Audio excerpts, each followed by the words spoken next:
Hey everyone. I don't know why, literally before I start recording, I'm like all pumped and excited, not too nervous, and then the moment I turn the camera on, I get weird and stuff. Thank you guys so much for coming back. If it's your first time, thank you for coming. My name is Carm and I don't know what I'm doing yet. I'm just kind of talking, and whatever I feel like talking about in my heart at the moment, that's what I talk about. So I hope any of my videos resonate with you. Hope I add value to your life somehow. It's gonna be over a month since I posted my last video, and honestly it's because so much has happened over the past.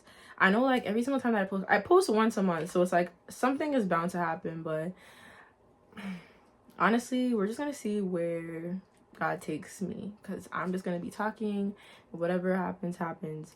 But basically over the past couple of weeks has been like probably one of the most transformative weeks I've ever experienced in my life.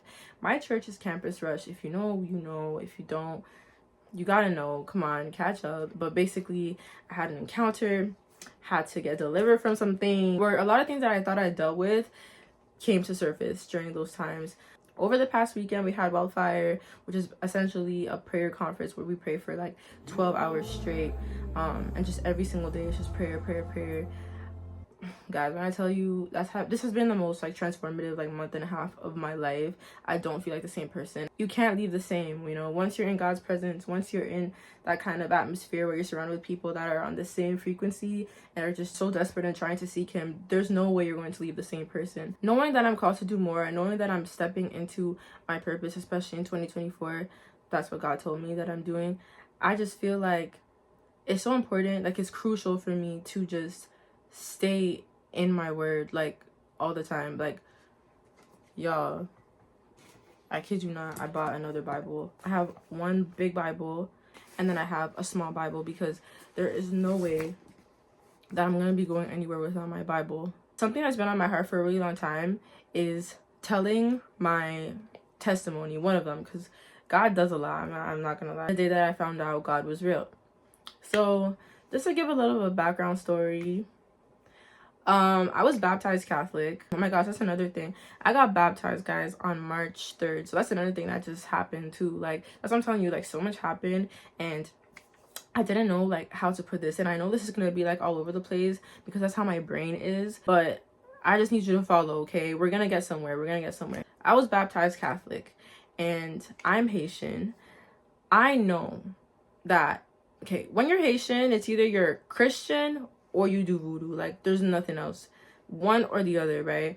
And being Christian, I'm wise enough to understand, and I've seen enough things to understand that I shouldn't say that. What's been kind of tricky or just pushing away this testimony for me is just because I don't want to uncover anyone, but I want to be honest and I want to be real. So I know that somewhere down the line or in my family, people dabbled in voodoo. Like, I've seen things. Like, when I went to Haiti in 2015, I've seen some things. I'm not saying it was, you know, it was just around. Like, I've just seen a couple of things around. So it just led me to believe that, you know, there are some things going on over here. This isn't exposing, because at the end of the day, if you want to educate yourself about voodoo, you can. Voodoo was never a bad thing. Voodoo was never sent to be a bad thing. It was only sent to heal.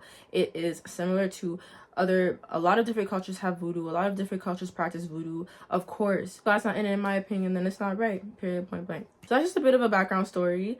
Now let's fast forward to 2019. I was 19 at the time, and I was dating this guy that had introduced me to like crystals and astrology and yoga, meditation. Like, this guy literally had crystals in his room. And guys, I knew that stuff was real because I would genuinely feel like energies. Like, I would feel it.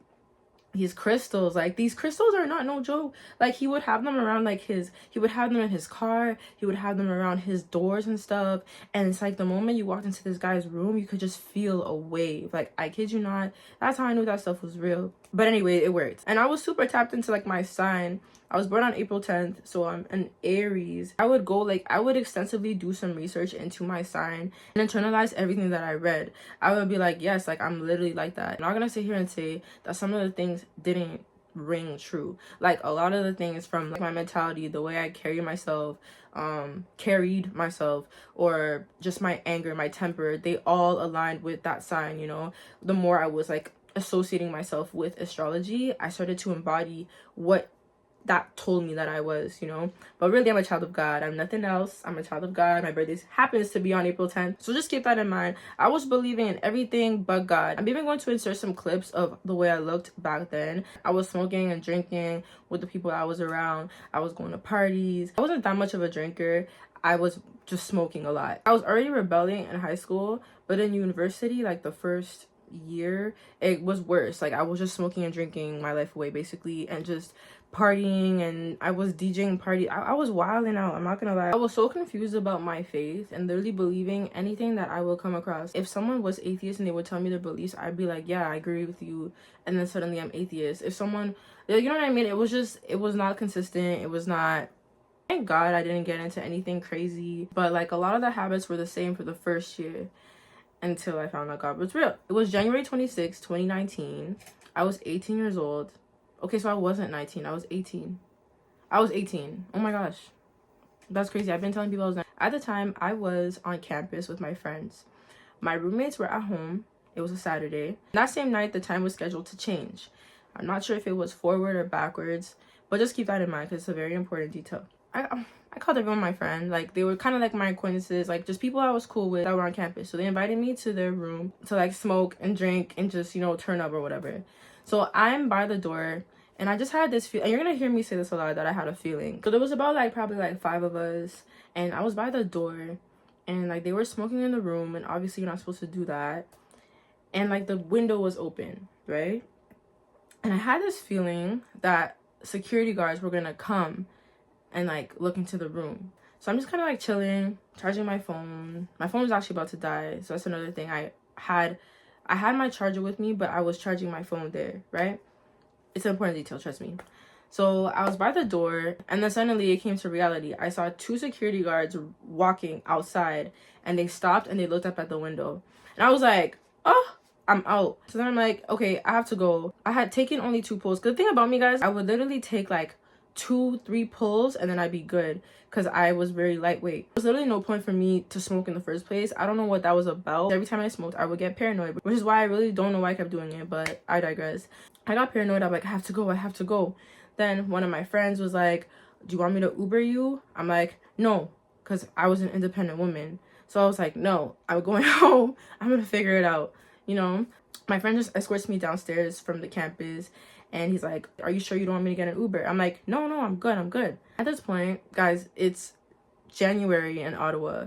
If you know, the weather is insane. It's the kind of cold that bites you. And that time and that night, it was like -40 outside. So it was actually freezing cold. I was so high and I was so paranoid that I just wanted to go home.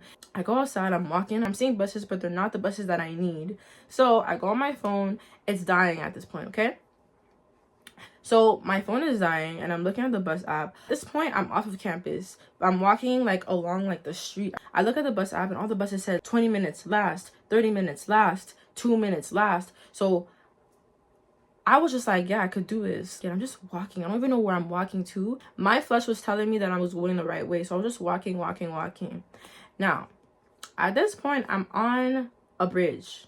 It's like a bridge that's like connecting to a highway. I missed all the buses, so I'm like, I'm gonna walk home. I'm good. I'm gonna walk home. It's not that far. By walking distance, the school was far. Then my phone dies. And I'm like, all right, well, gotta keep walking. And I'm literally playing scenarios in my head of those news articles that say that people freeze to death outside. So I'm thinking I'm gonna die. And I'm walking and just thinking I'm gonna die. I'm so sad. I start crying because I'm just like, I don't know what else to do. I just started crying. Guys, I kid you not, I was so desperate and I was so reckless at that time that I had tried to hitchhike at the side of the bridge at midnight on a Saturday. I could have died. Like, I could have gotten kidnapped. So many things could have happened. I was 18. It was Saturday. It was midnight. And I was on the side of a bridge by myself. And high. So there's just a lot of things going on. And I'm just trying to hitchhike. This person stops, looks at me, and then keeps going. At that point, I was weeping. I was like, oh my gosh, I'm gonna die. Like, Oh my gosh, I'm really gonna die. And then I realized I forgot my charger at the campus, so I can't even go to Tim Hortons to like plug in my phone. I genuinely thought that that was my last day. As I'm walking, I exhausted all of my options at this point. I just said, God help me, please. I wasn't even thinking about God before. I wasn't thinking, I'm telling you, I was like atheist and into crystals and astrology at the time. I wasn't thinking about God. But something told me to call on him. I said, God help me, please. 2 seconds later, a car pulls up right beside me. We're still on the bridge, by the way. A car pulls up right beside me. He rolls down his window. He says, Uber, taxi, Lyft. All three. I'm like, huh? Like, you're trying to kill me. I was so shocked. I was like so shook. I was just crying more. I didn't know what else to do. I just kept on crying. I'm a crybaby. I just cried. Something told me to get in the car, so I did. I wasn't thinking about anything else. I was just like, let me just get in the car. I got in the car, and this guy does a U-turn, and I start panicking. I'm like, oh my gosh, you're gonna kidnap me. Get me out of here. Try to open the door. Whatever, right? Because remember, I thought I was going the right way. Okay, I thought my flesh was telling me I was going the right way. But my gut was telling me I was going the wrong way. I had a feeling I was going the wrong way the whole time. I didn't even tell him the address yet. I'm literally just taking that in. I just had a revelation. I didn't even tell him the address yet. The guy just knew where to go.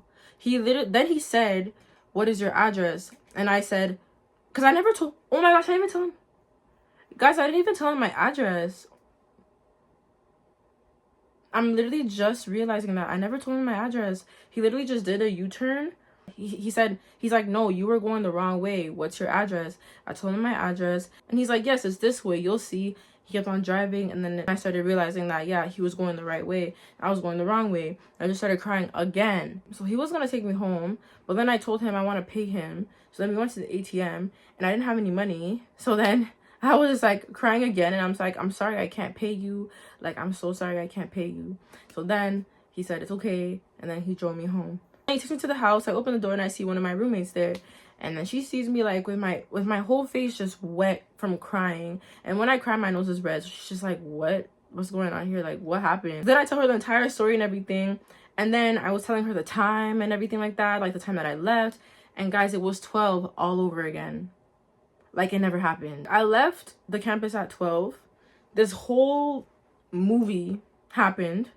I get home and then it's 12 all over again. So, yeah. And then the next day I went to church with my roommates and I was just crying the whole time. Because, like, I was just crying the whole time. Because I was just like, wow, God really did that. He's real, bro.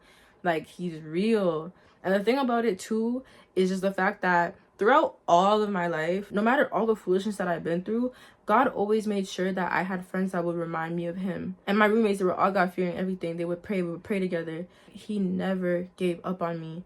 And that's when I found that God was real.